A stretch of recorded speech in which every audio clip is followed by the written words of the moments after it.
Hey, everybody, welcome back to the 27th, 28th, something like that episode of Taps and Patience, the podcast where occasionally one of the co hosts forgets about the podcast and it comes out late because he went shopping instead of doing the podcast. Also, we have a soundboard now. I was going to say, the truth comes out, but it's made up with the horn. I am AJ of Design the Everything here with Harrison of Precision Ingenuity. That we probably don't need to say this after 20 something episodes. Yeah. People who are coming in, they're probably not walking onto this on accident at this point. Episode number 1 is our most played. Oh, and cool. Episode number 2 is some of the least played. It's like the second to most least played. Ouch. Yeah. that hurts. But that's okay. Those that are listening right now, we appreciate it. So anyways, AJ, what's going on with you? So the big thing is all been about getting ready for the new Kickstarter. And the whole going? I have an employee thing now, but yeah, that's beside the point. I think we talked about. Oh yeah, we had him on. Mm-hmm. You want a exclusive for the video viewers. This is the new version of the carabiner. This has not yet been seen on the internet, at least not by the general public. I am really happy with how they're coming out. Still needs a bunch of small tweaks, but it's good enough that it's visually not going to change between now and the Kickstarter. There's just some fitment tweaks and positions of holes and small stuff like that. That looks really good on camera. I am very happy with it. That is awesome. I was worried. Go ahead. Sorry. I was worried that the new version wasn't going to be different enough from the previous version, but the ability to have two separate colors on it is actually a really big change. Yeah. It completely changes the look and the style of it. So, yeah. I like it. Now, you have a lot more solid in there. Have you thought about doing an homage to the original and having the top plate have the cutouts similar to the original, but still having you kind of have that two-tone look where you have the holes from the original in the top plate as kind of like a special edition? I played with it in CAD. It never made it past CAD. It just kind of looked weird. Okay. That's fair. So yeah, I think having it solid is enough. It makes it look very different, but it still has the same shape. It's actually the same laser cut blank. And then the bottom flexure is, I think, enough of a callback. Yeah. Yeah, that's awesome. Did you change how it clicks compared to the original at all? Is it stronger, weaker? Did you adjust anything? The flexure is a little bit wider, which should help with durability some. I need to put it in my testing robot, but theoretically, the flexure should last longer now. Not that was a problem with the old one. The walls of the flexure have gotten a little bit thicker, partially for the same reason, partially to make them a little bit easier to machine. But the springiness has actually gone down just a tad because the flexure is larger. So there's less springy force. But it's still enough, it's fine. That's awesome. Yeah, I know that, and I don't know if you saw the comments that I left. I finally left reviews on the Etsy stuff I got. Oh, I didn't notice. But ever since I put on those two plates on mine, I haven't had a single problem, and I absolutely love that carabiner now. That was my only gripe with it, and it is phenomenal after adding those two onto it. I haven't had a single issue with it since. Yeah, so. It needed that fix, unfortunately. And basically the whole idea behind this one is that fix is inherent in the design. Mm-hmm. So they do look a little bit silly with the old revision with the other ones bolted on, especially if you got a colored one. But I liked it. I still like it. So, but that's just me. I'm biased. Yeah, these ones fix everything. And I don't remember if I've said this, but the idea is that we are going to let people choose what we're calling a set of scales So they'll be able to choose a color of the scales, and then they will also be able to choose a color of the core. So if they want to have an all purple carabiner, they can have an all purple carabiner. If they want to have one like this that is orange scales and a blue core, they can do that. If they want to buy an extra set of scales and be able to swap them out, I don't think anyone will actually really do that, but that is an option if you want to. Okay. Can I ask you a question that kind of spoils something that we might be working on? Yeah, go for it. Okay. Screw colors. So right now we are using stainless steel screws. I tried to find titanium screws so we could potentially anodize them. Titanium screws are stupidly expensive. I priced out screws. The screws for one of these carabiners in titanium was going to be $22.50 just for the screws. Oh my. And my cost, not retail. So it would add like $45 to the carabiner if we did titanium screws. Wow. But that got me looking at other screws, and I realized that I could get black screws. And it's like, oh, that'd be kind of cool. And then I realized that we could Cerakote screws, Mm-hmm. and that is the current theory. So we need to do some tests. I don't see it being problematic with Cerakote being so thin, Yeah. but I want to send you a bunch of stuff to do some tests on. So if you do that, will that be a third color option people will be able to choose, or are you planning on matching the scales or matching the main body, or kind of undecided at this point? It'll be an add-on item. So it Okay. won't be like part of a normal pledge. Everybody will get stainless screws by default, but if you'd like to add on orange screws or black screws or whatever else, you can do so. Gotcha. Cool. That'll be fun. And I'm actually kind of totally not planning this, but in a way I'm actually testing out a fixture jig that would do exactly that, except it's for a Oh, different application. okay. Uh, so I have a customer who I've been honestly working. It's been on the back burner, and I feel bad because it's something that I should have got done a long time ago. However, yeah, pretty much. But they weren't really hounding for it. It was more like a nice to have, and so Mhm. that's how I've justified not being able to do it. Plus, I've been trying to figure something out. So they wanted a screw with a rubber bumper on the end, and I've been trying to find something off the shelf that would work.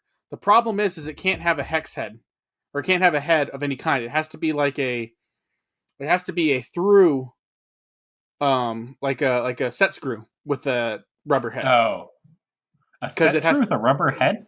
yeah, Huh. because it's sticking out on the bottom, but the top needs to be able to go through into something. Oh, like one of those nylon tip set screws, but with rubber. Yes. Okay. I originally tried a nylon tip, but I couldn't find any that had a large enough head for the set screw size that we were using. Okay. And so my plan, and it ended up working out pretty well, was I got some like a rubber type resin for like 3D Hmm. printers, and I made a jig that's going to have a bunch of screws, and I'm going to dip them in the resin. And I'm going to UV cure it, dip it, UV cure it, dip it, UV cure it, and I'm basically building up layers over time, and it forms like a ball on the end of it. And then I'm going to make another jig that it's just a bolt hole in the center of a scrap piece of aluminum, just stick it on my mill, and then I'm going to turn the profile of the button um, on that, and I won't go all the way into the backside of the threads, but I'll get the face and the outer side of it, and when I'm done, it'll look like a rubber button on the end of a set screw. Okay. So you're actually machining the plastic I'm for planning the on it, resin. right? Like Okay. the first time I did it, I stuck it for the prototype that I did. I just stuck it in a drill and spun it on a sander, and I turned it to a cylinder and then put nice chamfers and then a nice flat, and it looks really awesome. And I don't want to sit there with the sander and do all these. If I could just, Yeah. if I, because one, I'll be inconsistent, and two, it'll look a heck of a lot better. It'll be a lot faster just to screw it, like just to have like a fixture that just back screw these in because they're set screws. I can do it in from the front. I can just screw them in until they bottom out and then just run the same program. It'll take like So 2 seconds. why don't you cast them in a mold of the finished part? Why don't you just make a mold? I thought about doing that, but I don't have a way to accurately do that without buying some dedicated tooling that I didn't want to do. Okay, fair enough. And I'm only doing like 40 of them. So there's like no need to like get all fancy, get quite that fancy. You know, if my original plan was, and if I'm going to do more of these, what I've thought about doing was getting a resin printer, printing out the caps a little bit oversized, and then putting a drop of resin in the bottom, sticking it in there, and then curing it there. Yeah. That way. And that's how I would probably do it going forward. But for these, it'll work the way it is. So. Yep. But we'll see. Anyways, so that whole fixture jig, anyways, is a bunch of screws up on end. It would be very similar for the Cerakote screws that you're talking about. I suspect those screws are a little bit bigger than what I'm using. Yes, but the jig and the idea and the testing is very similar. Yeah, I was just gonna get you a plate. I have some like 1/2 inch aluminum. I was just gonna deck it flat and then tap a whole bunch of holes in it. Yeah, and what we'll probably have to do is make sure when you do that the screws are almost bottomed out, but not quite, because we'll probably have to sandblast the top in that jig, and then Cerakote over the whole thing. Yeah. Do you think, because they're flat heads, do you think I should like countersink them and screw them down all the way to protect that taper? Or does it matter? I thought about that, but I kind of want to get the edge. If you do, I would countersink it just enough to where they're just a little bit up, like Okay. 10 to 15 thou up. That way you get the rim of it and just a little bit on the underside. That way when you bottom it out, you don't see anything if like they mismatch on your scales. That makes sense. So that would be my only thing that I would do. Almost bottomed, but not quite. Okay, I can do that. Hopefully without breaking the tap. Yeah. Speaking of which, do you... Go ahead. We can get into that later in a second here. Do you know what I found out that exists that I did not know existed until earlier today? Let's hear it. Do you know you can get ER collets that are floating, like for tapping? I knew you could get ER collets that had like the block in the back of them to help. The square, yeah. Yeah, but I didn't know you could get any that were floating. Technic sells floating ER collets. How does that even work? I mean, it's just like a tiny floating tap head that's inside an ER collet. Huh. Yeah. That's crazy. Isn't that cool? That is cool. The collet itself, I believe, is solid. Like it's an ER collet shaped object. And I think you hold the tap in with like a set screw or something. I'm not sure. Okay. Did you, by chance, happen to see any of the stuff that we posted on our stories today on Instagram? I don't think so. No. Okay, we haven't posted any videos or anything like this to our main account, but just scroll through our posted stories a second, and I want you to look at the 1911 grips that we did today. Oh, I did see those. And you have that cool pattern on them. Yeah. Yes. Yeah. What'd you think of those? I thought they were awesome. So to describe it for everybody, it is 4, I believe, 1911 grips on a big flat fixture plate. Looks like you have room for 6. And there was a middle pair that we had. It's different reel that we did a couple days ago, I think. Okay. And you have an engraved, I don't know what you'd call that pattern, kind of a hexagonal latticey pattern. And so it was super fantastic. It was a geometric pattern. I kind of modeled it off of something I found on Google when I was searching around for geometric patterns. And basically it's like 3 lines coming out of a circle, all 120 degrees apart, and then patterned to where the point is going into the opening of another set of 120 degrees. So, and it's patterned out from there. I'm sure there's a name for that pattern. I don't know what it is though. But that pattern, one, my computer hated me. I was about to ask how you have that modeled. So, well, how do you think I did it? And then I'll tell you how I actually did it. Well, I'll tell you how I would do it, because I don't know how you think on these things. The way I would do it is I would go find an existing pattern online. I would bring it into Inkscape or similar program and convert it to SVG, and then I would insert it into my model. Okay. I After assume doing you drew it in Fusion and patterned it, but okay, okay, I drew it in Fusion and I patterned it. If you imported it, how would you know where to run your ball mill? I don't know. I'll probably do a center line. Okay, can you do that with it? I don't know if because that's what I originally wanted to do, but I'm not good enough with Inkscape or any of those other programs to try that yet. So I just found a pattern. I drew up the geometry as a sketch, but here's the hard part. That's on a curved surface, and if you notice, it all looks to be about the same depth. Mm-hmm. That was a little bit of a pain, but I found an easy solution that worked way better than I could have planned. I can think of a couple ways to do it, but how did you do it? So the first thing I did was I drew my pattern out, and then I did a project to surface, Okay.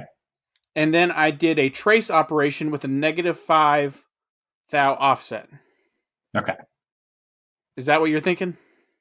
The only thing that I might have done different, and I don't think this actually makes a difference in the pattern, is I instead of doing the -5 thou offset on the trace, I would have done a offset on the surface and then projected to that surface.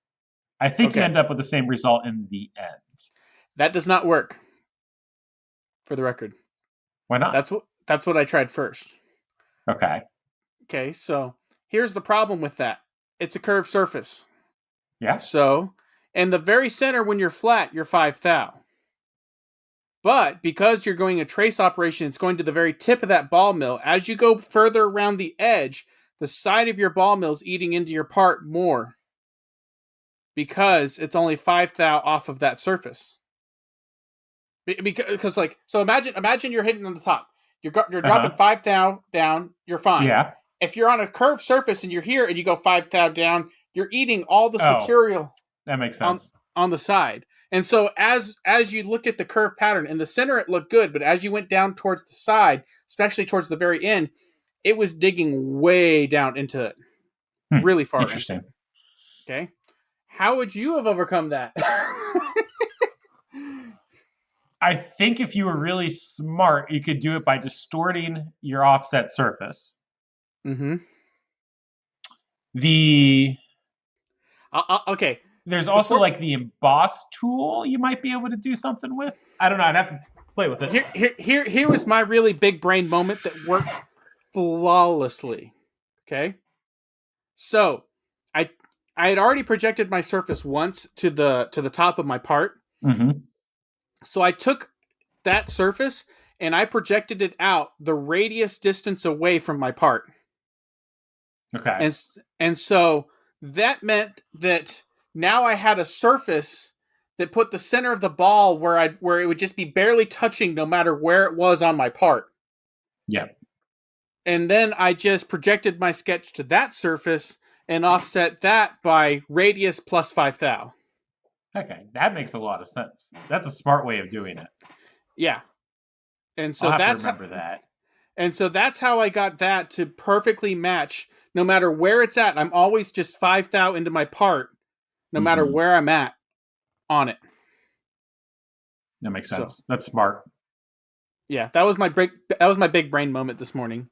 I was like, Yep. how am I going to solve this? This makes no sense. Like I was thinking I was going down your path like distorting it and like trying to figure out like how do I figure out the right offset for that?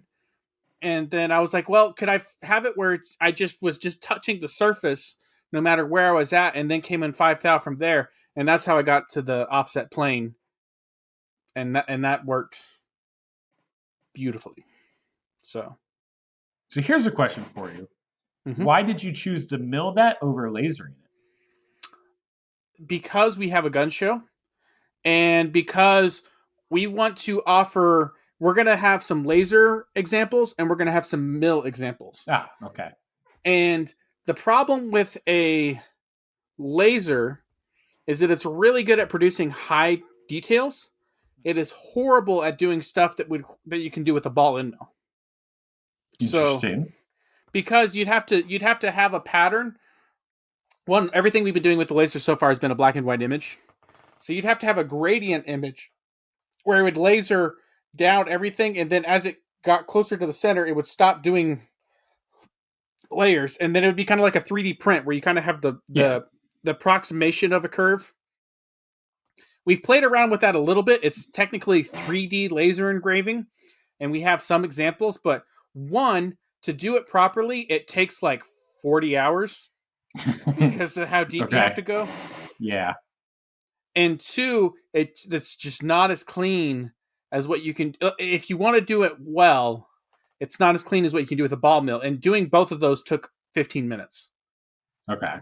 So it's one of those things where it's like, if I was doing extensive detail, I would do the laser every single time.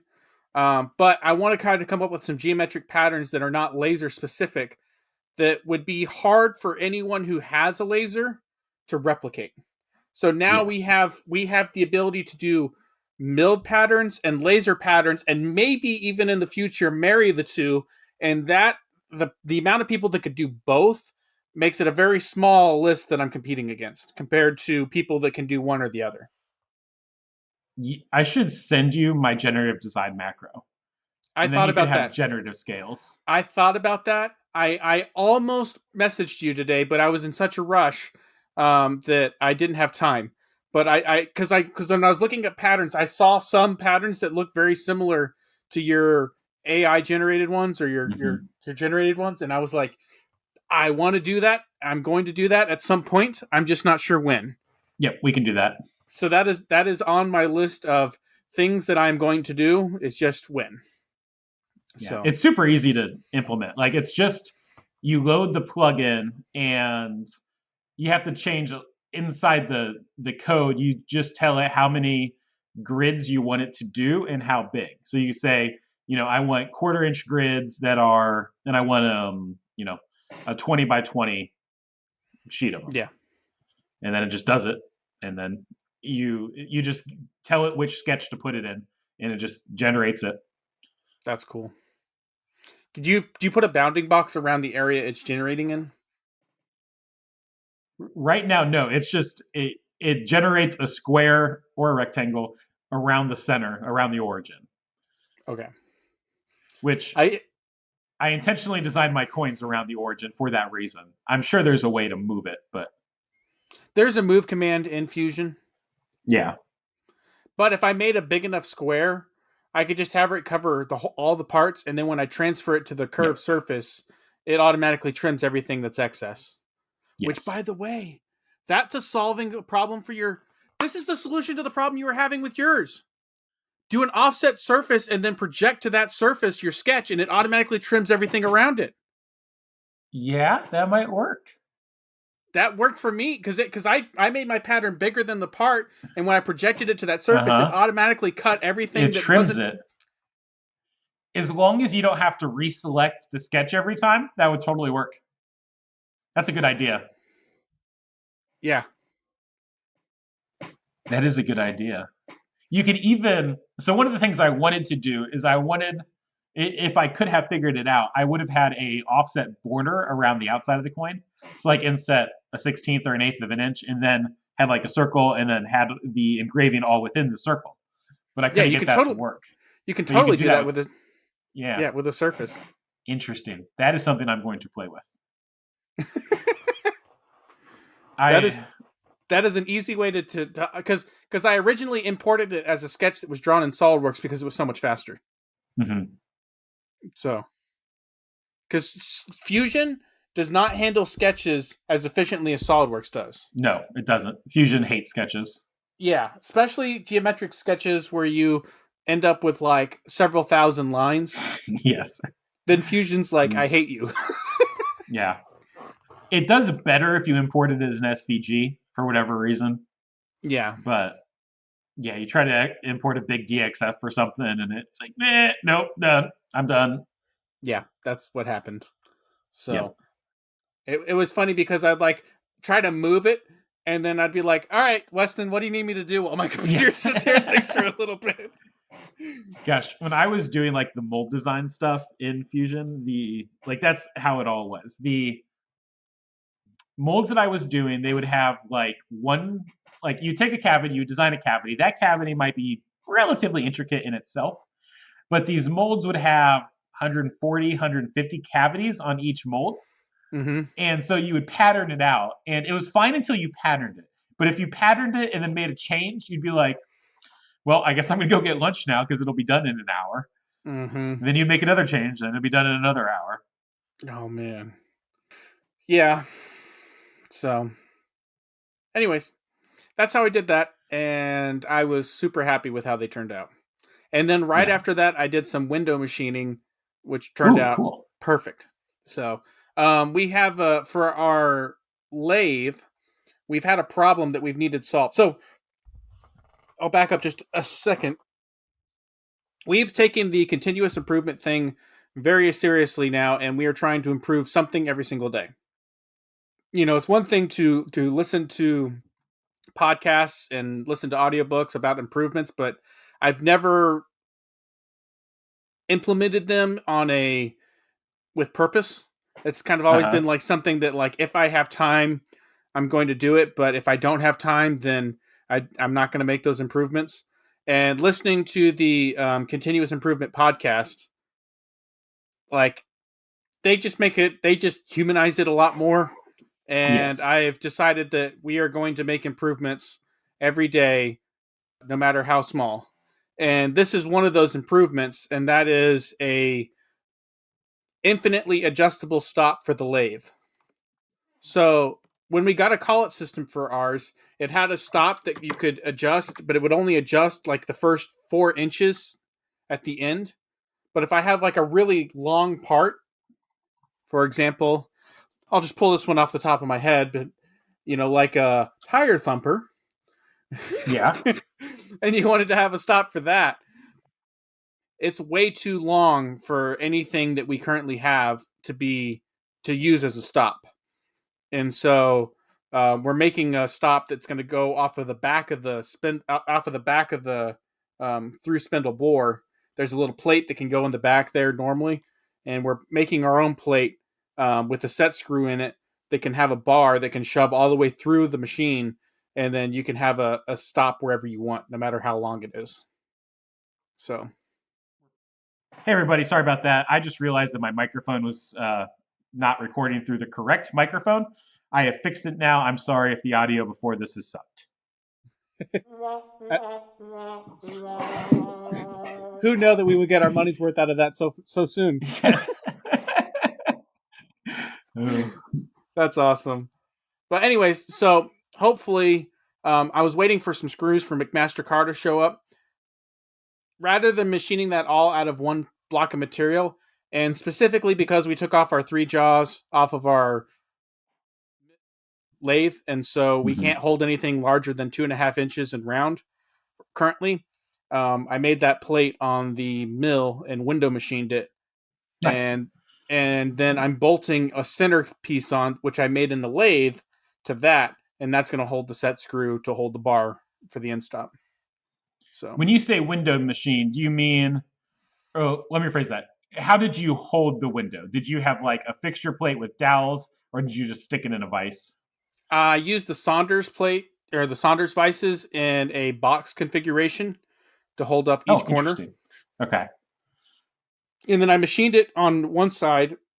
And then because I had to have a hole in the center, I machined that all the way through the plate. And that way, when I flipped it over, I could probe that center bore. And then I probed the top of the Saunders vise to get my Z. And so that gave me the center underside of the part. And then I decked it and did all my internal machining, and then came back and and like did the profile out really thin, and then left tabs. Okay. And then when I got done with that, I cut it off, took it over the sander, and just ran those tabs in until they were flush, and then I buffed it, and you can't even hardly tell where any of those tabs were on the outside edge. So Nice. super happy with, even though it's like not a customer's part, it was at least good practice if I was to window Yes. machine someone else's stuff and be like, okay, if I was to sand this down flush, would it look good? Would I be comfortable giving that to a customer? And it turned out awesome. I was super happy. Yep. That's a good lesson learned there. Yeah. So I have been wanting to try a UV resin window fixture. So start with a piece of stock, machine side A, fill it with resin, harden it, machine side B. Mm-hmm. I don't see why it couldn't work. Have you looked at Titanium Ring on Instagram? I think that's his name. Yeah, Titan Ring or Titanium yeah, Ring, he something does like like the that. bismuth fixturing. Yeah, yeah. Have you seen him use that? That's Yeah, crazy. he does a lot of really cool stuff. Yeah, because he did those fixtures for his fidget spinners, his propeller fidget Hmm. spinners, where he and they were it was just all curved surfaces. There was no good way to hold that for an op two. So, and I've done something similar to that once. I used the jeweler's rosin that I heated up and dumped into a window that I had machined, and then when I flipped it over, machined the other side, and that actually worked really well. It would have worked a heck of a lot better had I had a thicker piece of material, Hmm. because I was machining like really tiny parts, and my material was only an eighth inch thick. So Yeah. my pocket that I machined out and filled with the rosin um, didn't have much mass behind it. So Way back on my old Shoreline, I had a tray that was full of something similar. It was called dopping wax. It's used for like cutting gems normally, but it's a very sticky wax. And what I mm-hmm. would do, so I had this tray that would sit on my machine. What I would do is I would take the machine and I would mill out a pocket for the part, put the part in there, and take a heat gun to it. And it wasn't the most precise thing in the world, but it did a pretty good job of holding it generally in the right location. That's awesome. And if you had something small and flat, like at one point I drilled like 200 holes in a penny for fun. Mm-hmm. But if you had something small and flat, the resin, not the resin, the wax liquefied, it would kind of float up and self level the thing, which was also a cool feature. That is cool. So I slight tangent. You got me hooked on like looking up CNC Shoreline mills for a little while Oh, really? after one of our conversations. And I think that's something that I would love to have just on the side, because there's certain times where it'd be awesome to have something like that. Hmm. I I have been considering, well, not really seriously considering. I have been wanting a small manual lathe. And Mm-hmm. like I've been kind of keeping my eye out for like a Shoreline lathe to come across Facebook Marketplace or something. Just something like sometimes you just need to like turn down a bolt or do something like that. And I miss having a manual lathe handy. Do you watch Cult 42? I do not. Okay. He's got a lathe, and we got the identical lathe that he's got. It's a Grizzly lathe. I don't remember the exact size of it, but it's about the perfect size as a manual lathe for what we do. And Colt 42, he actually does some upgrades for it, which are awesome. I haven't gotten any of them yet, but I really want to. Hmm. He does an electronic lead screw Okay. add-on where you can buy like a stepper motor or a servo motor and get an encoder, add the encoder to the spindle, and then have the stepper control your lead screw, and you can dial in what thread pitch you Hmm. want or chip load per tooth, inch and metric, and it's super cool from all the videos that Yeah. I've seen that him using it. That would be nice. So I mean, it's still manual, but like anytime you want to cut threads or do anything like that, it's like perfect. So, Yep. but yeah, so I got another thing to talk about. Unless you got something else you want to talk about, I'll change gears again. Nope. Go for it. So we had a big meeting this week. Okay. Do you? One of my customers, and I don't know if I sent you this or not. They sent me an email last week on like a Friday, Hmm. and they basically said, "We're extremely happy with the work you're doing. Do you have time next week or do you have time to come in and talk about what capacity you guys actually have?" And so we came in yesterday, and they walked us through the shop and they showed us a ton of parts. And they're like, "Well, how much can you guys take?" Nice. So, And did you say all of it and then go run to Haas and so what we said was we told them our current capabilities. We told them that we are wanting to get another machine uh-huh. as we get more work, and basically their largest order that we've done from them, we told them that we could for sure double it, maybe triple it at our current capacity. Okay. And I'm super excited to see what they do. They kind of hit in waves is the big Mm-hmm. issue. But if I can get more of their work, they're local. They send out a lot of stuff to places all over, out of state, and they're wanting to find more local places. And so if I can get a good chunk of their work, I'd be really happy. My biggest barrier to entry, and I think I would have this no matter no matter what machine I got, is they have a lot of long parts that have threaded holes in the ends of them. Yeah. And I have a solution for that if I can find the right used equipment. Okay. Do you watch This Old Tony? I do watch This Old Tony. He's got that Maho 400p.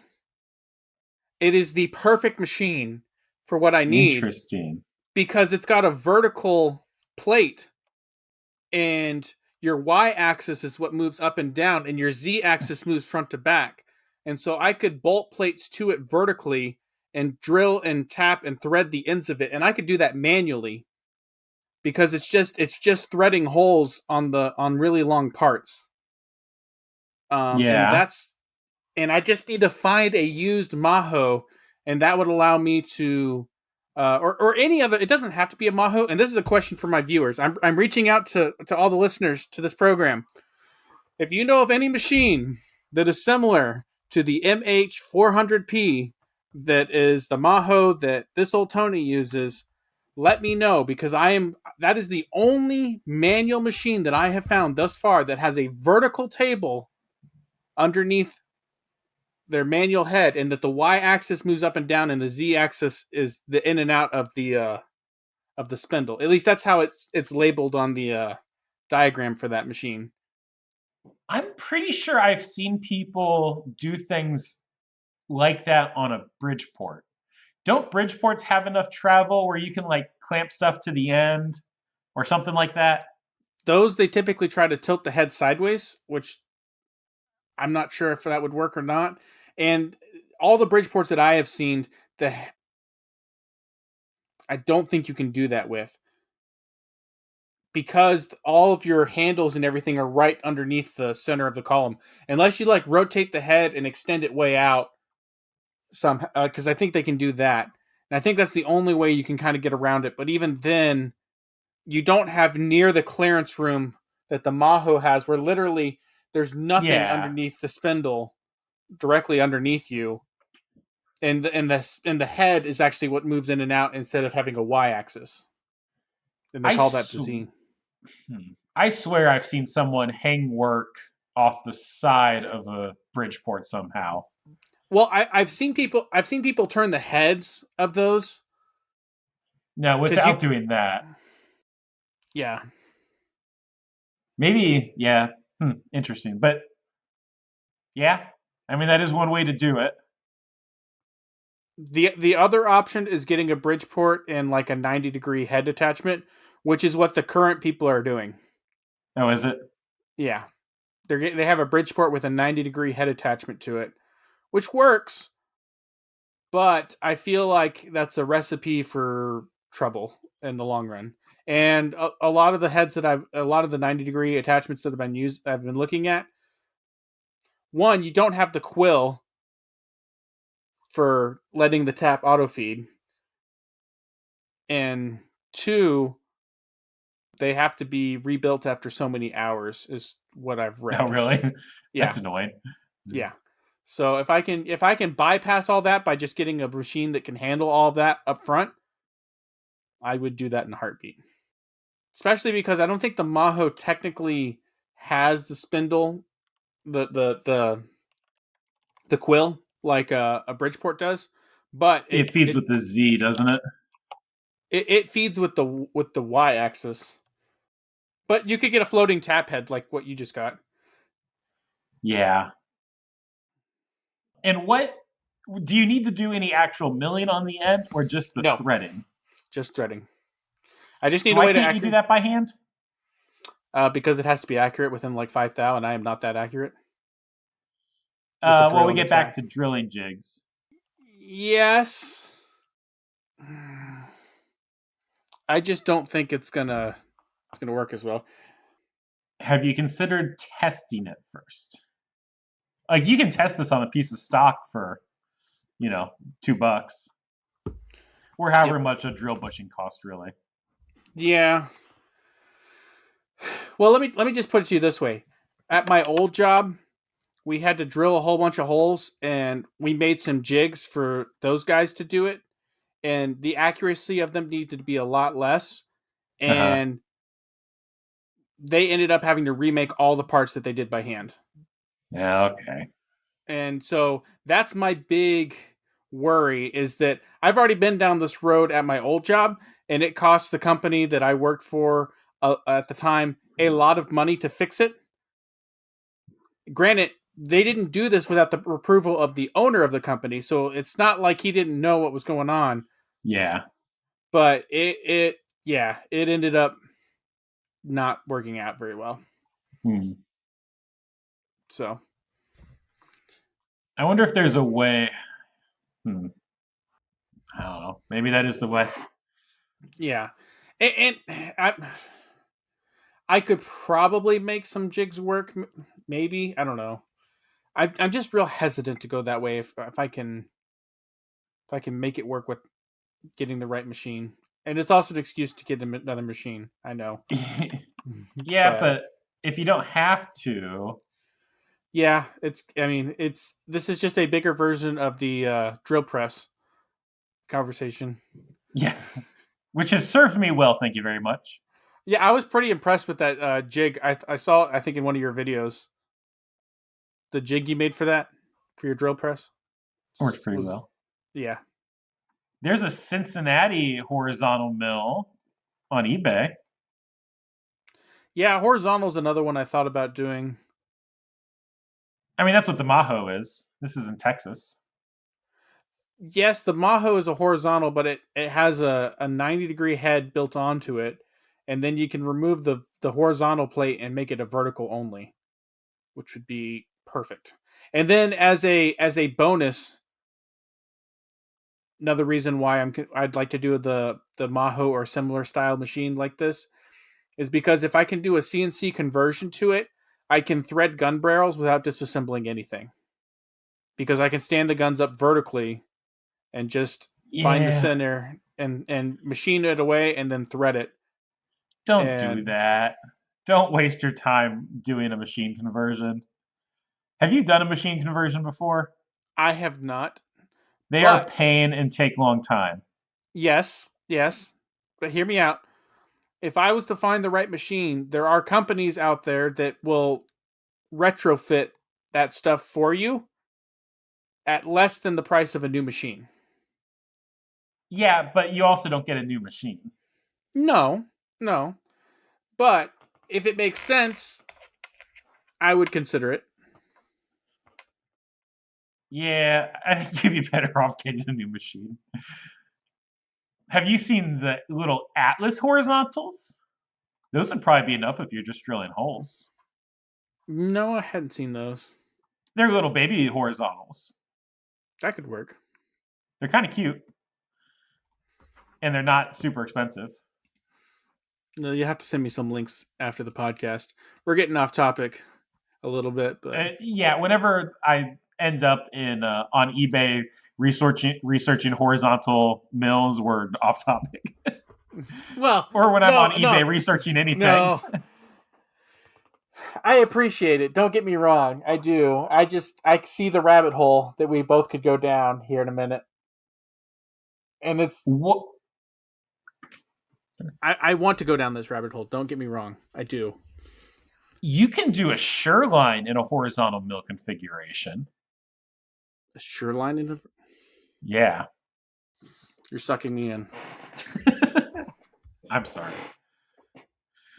Or you buy one of the weirdo Haas's, because Haas has a lot of weirdo machines, and I'm sure one of them would do this. I don't How think that long would are have. these parts?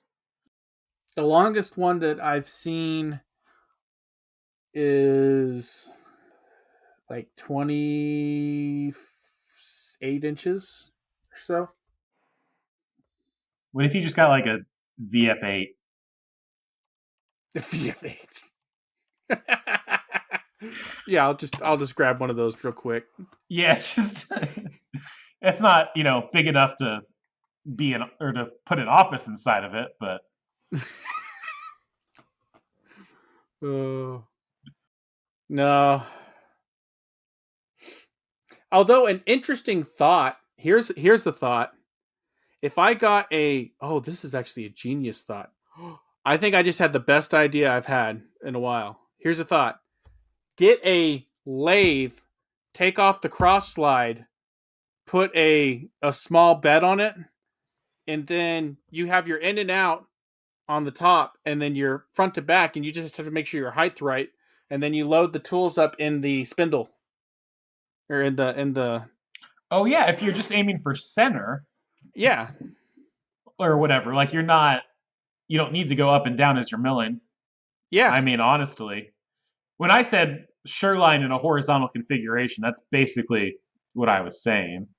yeah. So if I just got a lathe that I could make a jig that mounted to the cross slide that I could bolt parts to, then I can move it front to back, forwards, and X or in I don't know what X and Y would be in that configuration, but Z is always in line with the spindle. So you'd have Z for drilling the hole, you would yeah, have X for positioning the hole left to right, and then your Y is just like gauge blocks or whatever. yeah, to get it on center. Interesting. And then you have the power tap, so you can set it to even the right thread and just power tap that. I would just tap it by hand. I would drill the hole and tap it by hand. Yeah, Use a tap guide in the spindle. yeah. I like this idea. This is a good idea. Yeah, that's instead of buying a project machine that'll suck a year of your life, that's I don't know, like And $400 or so, like for a little mini mill or mini lathe. and I already got a mini lathe that I can probably come up with something to bolt onto the top of. Yeah, there you go. I hadn't thought of this before.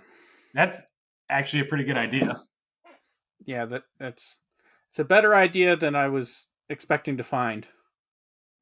I can't wait to see you with a part bolted to the table of the lathe with like an end mill inside the spit, like on a in a three jaw chuck in the spindle of the lathe, Yeah. like facing off the end of a part. If I am going to do this, I am going to need a DRO on my cross slide and my main, and then I'm probably going to end up needing the because I'm not going to be sitting there changing gears from now to all eternity. I'm probably going to need the Colt 42 conversion to make it into a where I can adjust it on the fly. Yeah, But that's honestly a genius idea. you're gonna end up with a edge finder in a three jaw chuck on a lathe. No, if it honestly, I just need a 5C collet, and then Yeah, I can just change it out. So at the machine shop, oh, that's a good idea. At the machine shop that I partner with from time to time, they have a manual 5C collet lathe, but they have a Royal system on the back where you can pull the bar huh. and it'll unlock the 5C collet, Yeah, and it can do quick change really fast for if you're loading and unloading a lot of parts.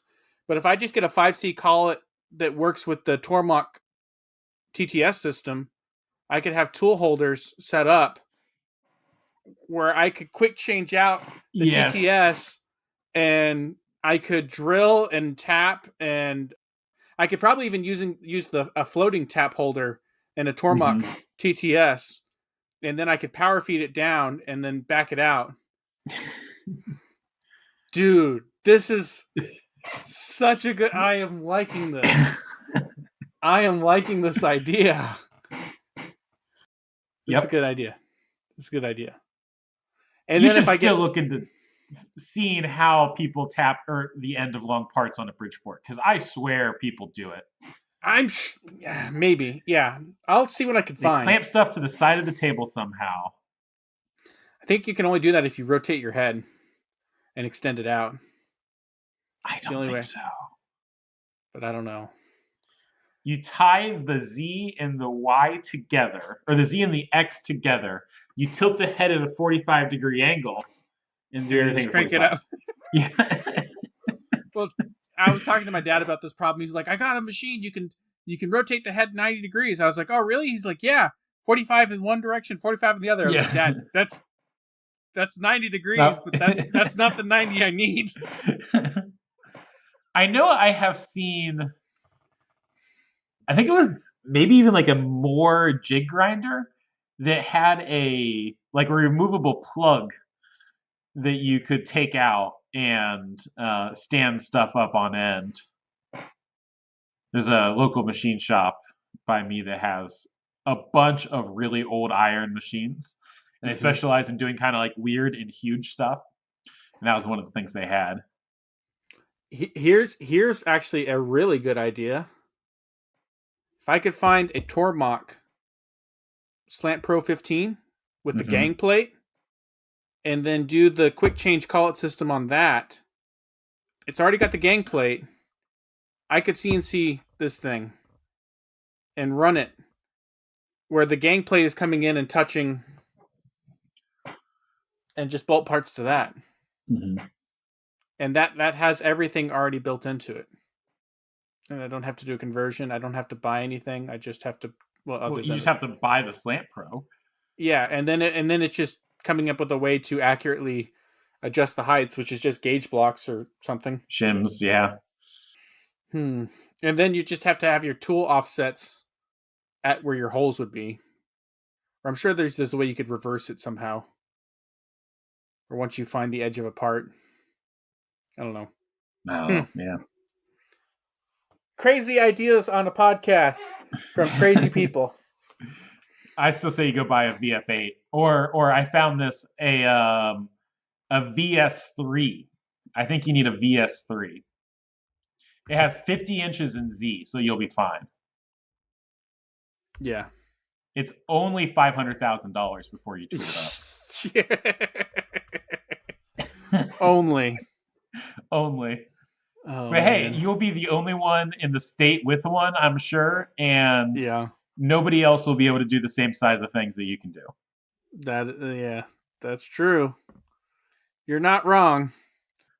Or they have like, oh, there's a company, Saunders toured it, that made the big gantry machines that have optional Mm-hmm. 5-axis heads. Yeah. There's ways around it for sure. Yeah. But I'm liking this lathe option if I can figure out a way to make it work. Like that seems like the best option so far. Or you build your CNC router that you've been wanting to build, and you just cut a hole in the table. Then you can thread mill it. That's actually something I thought about doing. That was actually what I started with. Was something along those lines. You probably even do that with the Tormach one somehow. I don't. If you can remove the center portion, maybe. You can with a hole saw. I wouldn't want to do that. That's a little extreme. Like I still want to use it as a router. It's a little extreme, says the guy who's going to take his lathe and make it into a Hey, two-axis manual mill. That's like 2 bolts to remove the slide, and then just some custom part. Like I'm not destroying anything. I could put it back into its original configuration in a few minutes. That's what they all say. Mm-hmm. It looks like the Tormach router, the 24R, should be able to machine off the side. I also forgot about these routers. I totally want one. Yeah, I do too. We've been doing a lot of foam tool organization, and I want to get a router table for that at some point. Yeah. I was kind of thinking about a second spindle. Not seriously yet, but like I know that there's going to be a need at some point. And I was thinking about a 440 just for prototyping, and this would actually be better. Yeah. Especially now that Because they got a tool changer for it. yeah, I'm going to need a prototyping spindle at some point. Though I should probably get a lathe first. How's your deuce spindle holding up? Have you run New it at 10? spindle seems fine. Have you run it at 10,000 for any length of time? No, because I'm doing titanium now. Okay. And Go ahead. the new tool that I'm using for the carabiners, I was using those feed mills before that I was running at 10k RPM. The new tools, I am not running at 10k RPM. So that'll hopefully help with the whole, murder my spindle thing. We just ordered some new bearings for ours today, so I'm gonna try. I'm gonna try rebuilding it. I was running NSKs or. Mm-hmm. Although, so I told you about my dilemma with those. I think I talked about this on the podcast when I first looked into them. They're like, for originals from a reputable vendor, the only one that I could find, they were like $1,400. Mm-hmm. So we've just found some on eBay, which are claimed to be genuine new in box ones. And I'm just nervous because it's only like $100. Yeah. And it's almost like, is it too good to be true? Maybe. But the VC Edge guy that we watched said that he only spent like $400 to rebuild the whole thing. So we'll see. I'm going to give it a shot. Should I send you my spindle before you do this? Like, so you can rebuild a spindle that's not functional, and then you can swap them out and not have to have that downtime? Maybe. Let me talk to Weston tomorrow and see what he thinks. Okay. So, but anyways, because like I was turning mine at low RPM and I couldn't tell if it was the belt or the bearings, but I was listening for that grinding marble sound and something it wasn't quite there, but it almost sounded like I could kind of hear something that was getting close to that. My new spindle is silent. The only exception is I replaced the belt when I replaced the spindle, and that belt squeaked for like 2 weeks or 3 weeks, and it just now has finally stopped squeaking. Yeah, it's finally worn in enough that it's not. Yeah. So, anyways, we're gonna have to fix that at some point, because it is on the downward slope, and it's not helping that I'm to do these 1911 grips. I'm running everything at 10K, and it's an hour or two per side at 10K basically. And so I'm trying to only run like one of those a day, so I'm not killing it any faster. And it gets warm, but it hasn't gotten to the temperature that it did when it first started making that noise. So we'll see. So, public service announcement to all Tormach owners who have the MX series machines: price a new spindle into your work. Just expect to replace one if you run a 10K a lot. Yeah. I mean, like, it is what it is. Add $2,000 worth of maintenance to your machine every year. And I mean, $2,000 a year amortized over, I don't know what, 10,000 hours, easy. Like, okay, maybe not 10,000, like 5,000 hours a year. 2,000 hours a year on a CNC machine is considered a full year. 2,000? Okay, fine, 2,000. So, what is that? $1 an hour? Yeah. If you're running $1 an hour for spindles. If you're that's if you're running it 40 hours a day. Yeah. 5 days a week. 40 hours a day. Sometimes I feel like I work 40 hours a day. Or 40 hours a week. 5. Oh my goodness. Anyways, technically for the last week, Design the Everything has been working like 20 hours a day, because now there are 2 of us. Yeah. Which that has been fantastic. Do you know what it's like to be able to go machining and then like packages ship while you're doing work like that's not shipping? It has been so huge. Or like like I have been struggling to get those carabiners, the holes tapped on those carabiners, and the Kickstarter campaign is done. Like Yeah. I was machining for a week trying to troubleshoot the stupid issue, and somehow the campaign is still done. Like that would have Yeah. added a month to my time if it was just me. Yeah. Yeah. Two people. I haven't had to do anything without two people. Thankfully, I've Yeah, started off that road with two people, but I can imagine with how much stuff that he gets done that I don't have to worry about, that it's amazing. So yeah, it is a big upgrade. Now it does add like, oh, you know, he kind of needs money, so I have to pay attention to that now. hmm Like I don't know, there's some added weight in making sure that Scott is taken care of and making sure that our systems work for communicating and yeah, making you, sure you, it's a you, reasonable place to work and you'll find that a lot of your current problems have been solved, but you'll discover a lot more new problems that'll take their place. yeah. I I think the increase in tempo for us though, it's like 100% going to be worth it. That's awesome. Like he will very quickly pay for himself. hmm Um, Yeah, yeah, just a so.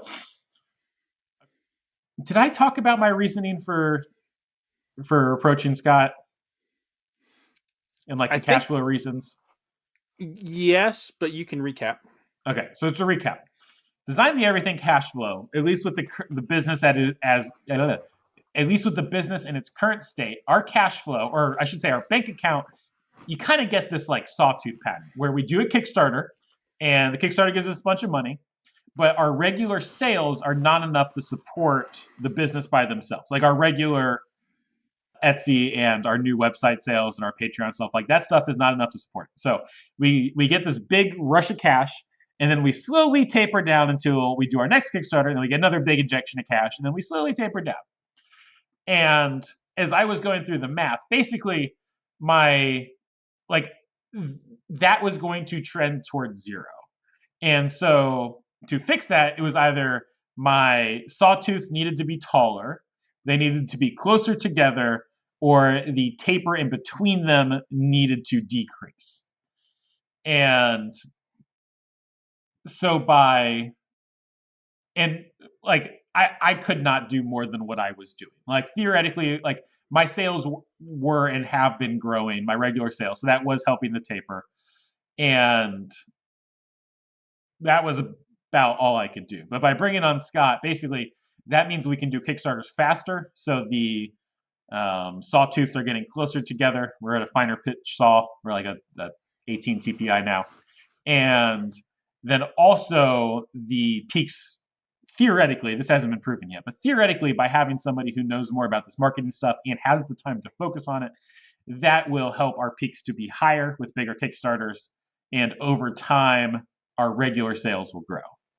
And so that is the theory. And it's definitely already moving this Kickstarter sooner. I would be at least 3 weeks behind right now, I think, without Scott.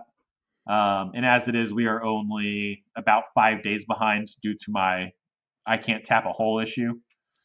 But Yeah. If it's so too painful, we don't have to go into too much detail on that. I will say this. Go watch my YouTube video about it. It's called Breaking Taps. Don't be confused by the YouTube channel called Breaking Taps. Go to Design the Everything and find the video that is called Breaking Taps. If you want to feel my pain, then you can watch the video. Yeah, I think anyone who's dealt with that issue will feel the burn. So, I definitely spent like $400 on taps last week. not helping the cash flow. No, not helping the cash flow. Oh And all I man. needed was that stupid floating tapping head, and that fixed everything. Yeah, the frustration is that you shouldn't need that. Yes. And I haven't needed it in the past. Yeah. Going forward, if you need that on everything, I would definitely talk to someone at Tormach and see if there's a known issue after spindle replacement that can occur that Yeah. would cause that. So I back channel talked to Tormach. I talked to someone within the Tormach organization, but I did not go through official channels. yeah, So I don't know. It that's is what it frustrating. is. I think my pulley is a little bit different size. That's my theory. Yeah, but your encoder should be able to compensate for that.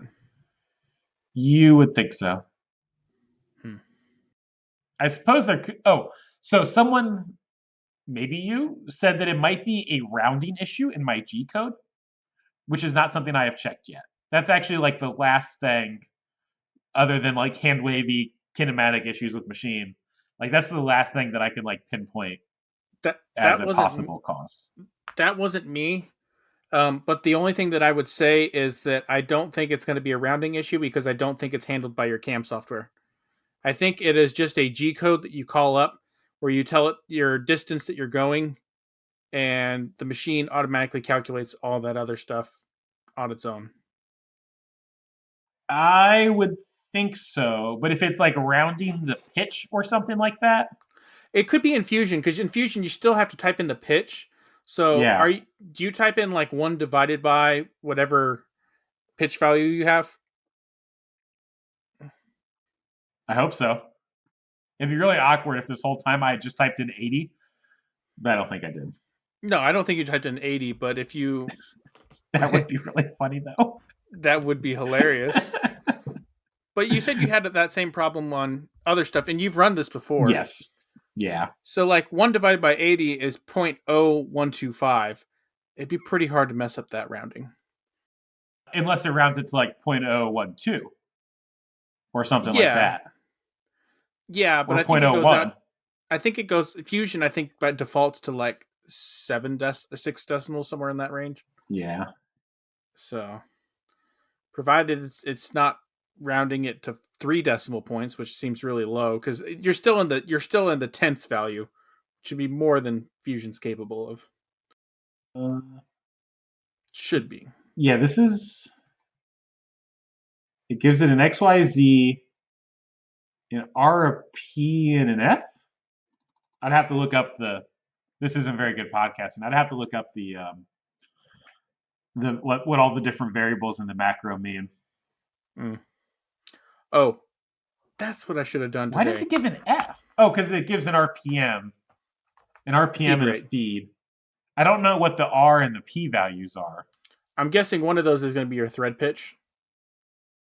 Your P could be your thread pitch value, which would be the 0.0125. And then your machine calculates that based off the RPM and the feed pitch. Well, if it is, there's my problem. Oh, Because it's what's it at? 0.12. Oh, yeah, that should be 0.125. Well, now I need to know. We're back to great podcasting here. Uh, pilot. I'm trying to figure out what to Google here. Is it the G98 or the G84? G84? No, not 54. Don't autocorrect me. Okay, yeah. So the G84 is the. Okay, the P is a dwell, which I added for the tapping head. Okay. What Which is the one R? is the R your pitch? You said it's now you got me looking. I don't know what the R is.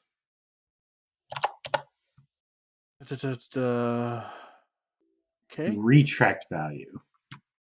No, so that's just the retract at the Oh, top. F is your thread pitch of threads. It must be handling it different.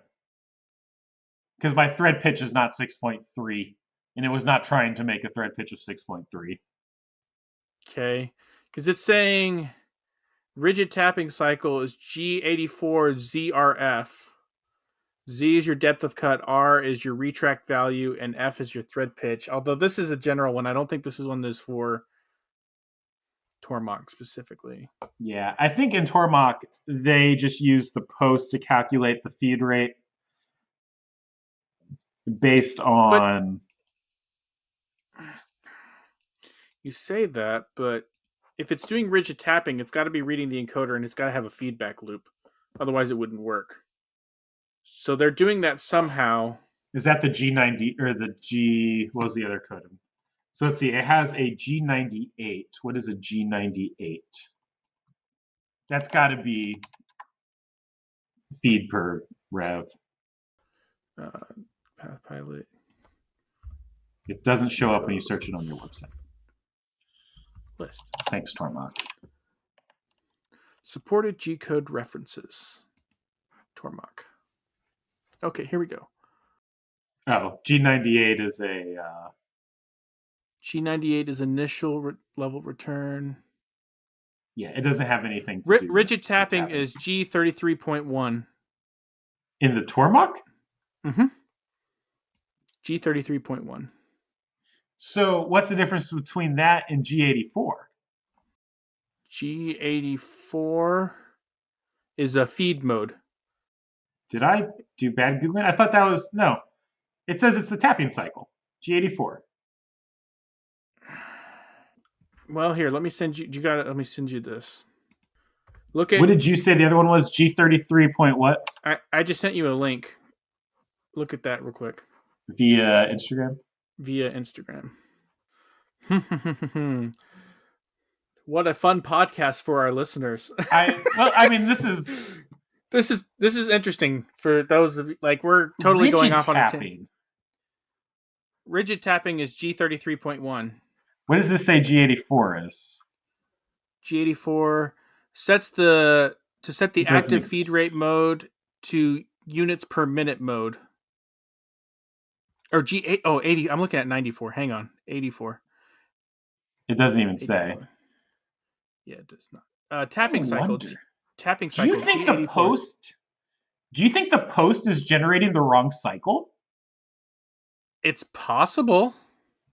That could explain a lot. Did you upgrade your post or change your post? I thought you said you did. So at one point I added the ability to peck tap, but I didn't change the post per se. It's interesting that they have a G84 tapping cycle and a G33.1. Yeah, rigid tapping. And that's when they call that one rigid tapping. Yeah, which might explain it. If it's not expecting it to be rigid tapping, if it's expecting it to be a... just a feed rate. Yeah. Because the M machines wouldn't have that. Because the M machines don't have a spindle encoder. And I don't think my post knows that it's an MX instead of a M. Does it have like a button on your thing that says support rigid tapping? That is what I am opening now to find out. Let's see here. What does mine do? Configuration. Yeah, because if I was posting the old code that was doing this tapping with a different set of post options, I don't see anything obvious. Okay, in the post I was using, no.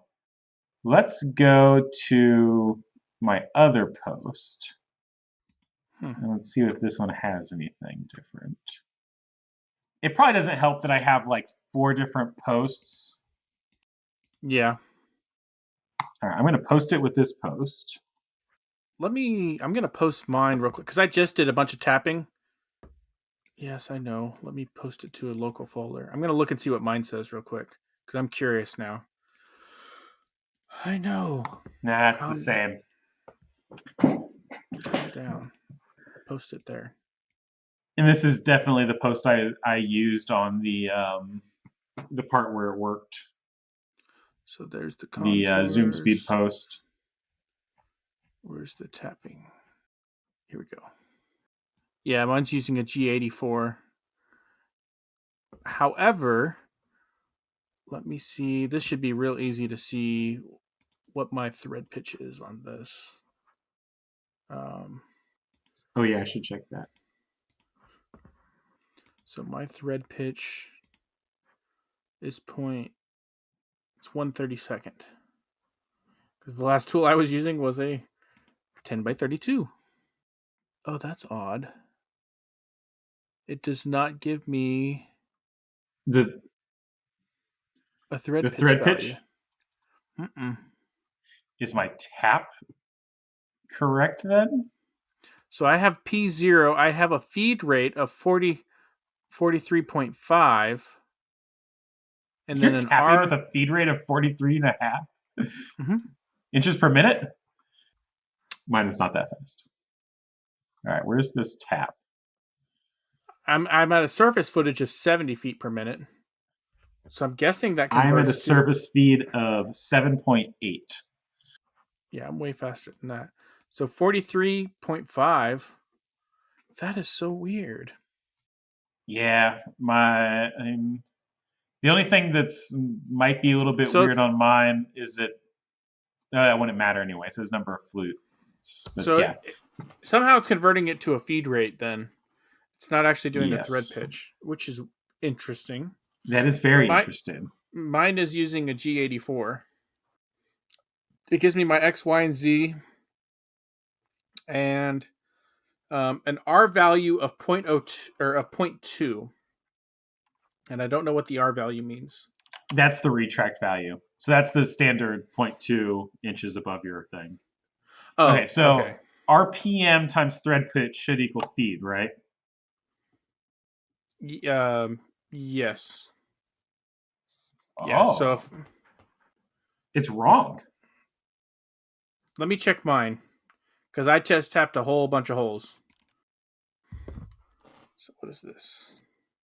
So 0.012 times 500 is 6. What are you doing? Mine 0.025. is exact. Oh, Mine is mine came out my, perfect. mine is rounded. Mine is rounded. It rounded my feed rate. Not much, but enough to make a difference, I suspect. It's supposed to be 6.25 inches per minute, and it rounded it to 6.3. That's a decent amount. Mine It is is. mine is 0.01 off. Mine's supposed to be 43.51 and mine's 43.5. 5.1. I mean, technically, that's less off than this is. Yeah, and I'm running a bigger pitch size. Yeah, but yeah, exactly. So that's the difference. How do I get back? I want RPM times inches per minute. So 500 times 0.05. And never mind, that didn't tell me anything. Well, you can tell you what. So here, I just did mine backwards, and I'm getting that my RPM is supposed to be 1392 based off of their rounding error, and my actual RPM was 13.92. Sorry, when I ran it backwards, my RPM was supposed to be 1,392, and what my actual set value is 1,392.61. So that 0.61 is where my thing is. So I wonder if I divide that by. Yeah, I was trying to get the number of, like, the thou per rev that it's off. Yeah. But my brain's too tired to do that. I need to write it out on paper. Yeah. Okay. So I see what mine did, and it's my guess is that they're rounding the spindle speed. They're getting rid of the decimal value on my spindle RPM because it's just 1392, and then by rounding that, they've rounded my inches per minute, my feed per rev, or my feed per minute. On mine, they did not round the RPM at all, but they did round the feed rate. So mine, they rounded both. They rounded the RPM, and then by rounding the RPM, after they rounded the RPM, then they rounded the feed rate to match it. So I'm gonna switch posts again back to the standard default Tormach post and see what they do. Because that would be the one post that I didn't use Was the standard Tormach default one? No, it's exactly the same rounding. Interesting. I need to test this. It'll cost me $20 if it doesn't work, but I need to test this. I wonder if I can force it to round to less. Built-in tolerance. Why don't you just try changing your feed rate until it lines up closer? I could do that. Yeah, I could just manually type in the feed rate it should be. That or you could adjust your surface footage and see if you have a value that ends up closer just by, I don't know, happenstance. This is interesting. This is the kind of thing that could totally break a tap that would be very difficult to find. Yeah. That change did not change the thing. Interesting. Okay, so it is some weird post thing that is causing this to round. And it may just be enough to break a tap. Because my feeds are so small, because my taps are so small. Hang on, here's another thought. Let me open this back up. Is there let me just search for this real quick. Find G33.1. Nope, it's not in here at all. Never mind. Yeah, it's about a 1% error. So 1.01 times 0.05. And it's about a tenth and a quarter off per revolution. But okay, so this is thrilling podcasting. 0.2. That's about 0.12. Yes, it is. 1875 times. Hey, people come here for the on the ground figuring things out. Yeah, so they want real talk. So I'm getting about 2 thou air over the whole depth of my part. Will 2 thou air break a tap? If it's rigid and with what's your threads per inch? Well, if you're 1/80, so that means one thread is 12 thou. So that's a pretty big. Yeah. I have to test it now. That's really the only solution here. Yeah. That person may have been right. Whoever you were, you might have been right about this being a rounding error. I'm surprised to say this, but yes. That is fascinating. Huh.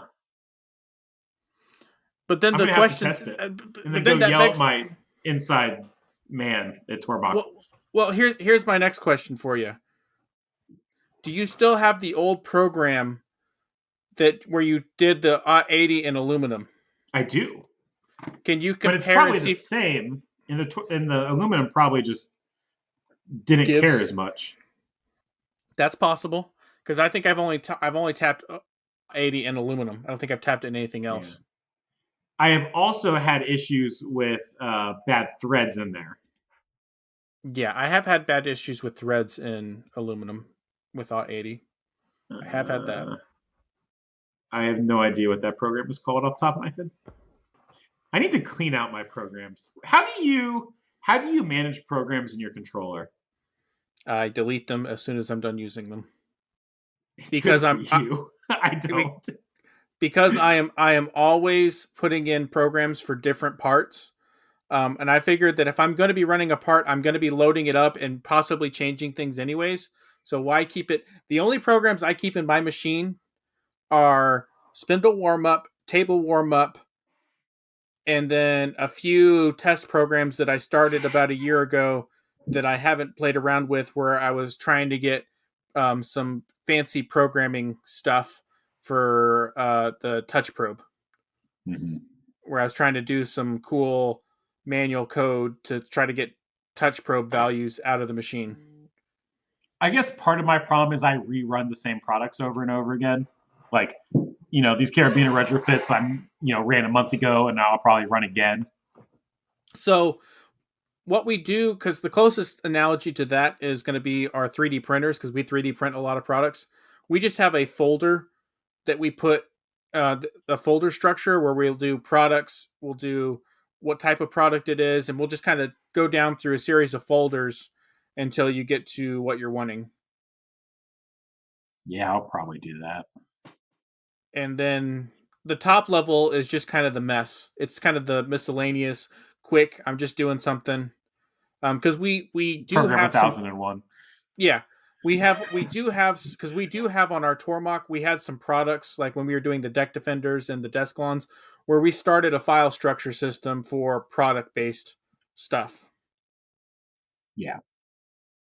And so, but we saved the top level for miscellaneous and really common programs like Spindle Warmup and Table Warmup, which we run every time we run our machine. I can confirm. Sorry, I can confirm that the code for my aluminum tapping with the same tap is exactly the same speeds and feeds, exactly the same rounding. Interesting. And it did work then in aluminum. The plot thickens. Yeah. I have some 080 taps. If I get some parts from you and you have some scrap titanium you want me to try tapping, I can try it on my machine and see if I get a different result. I mean, yeah, I can send you some. I just need some titanium. I have a couple A80 taps that I'm not using anymore they look to be the exact same style you got.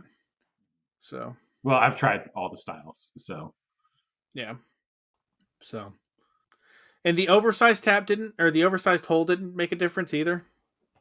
Yes, when I tried it with like 30% threads, and that snapped it. That's weird.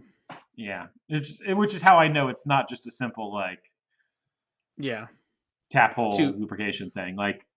Yeah, if it breaks it with that few threads, then something is misalignment or rotatey. Yeah. Anyway, this episode's getting long. Do you want to bring us out? Yeah. Thank you guys for all three of you that held on to the very end. And through our crazy detailed stuff. Oh, sorry. Wait, this one's labeled outro. We'll do this one. There you go. All right, now do your outro. Thanks for hanging on to the end. Please tell all your friends about us because we need a fourth friend. And other than my mom, who's the other one? Yeah. So Mom, tell people. So I'm Harrison with Precision Ingenuity, signing out with AJ from Design the Everything. Bye.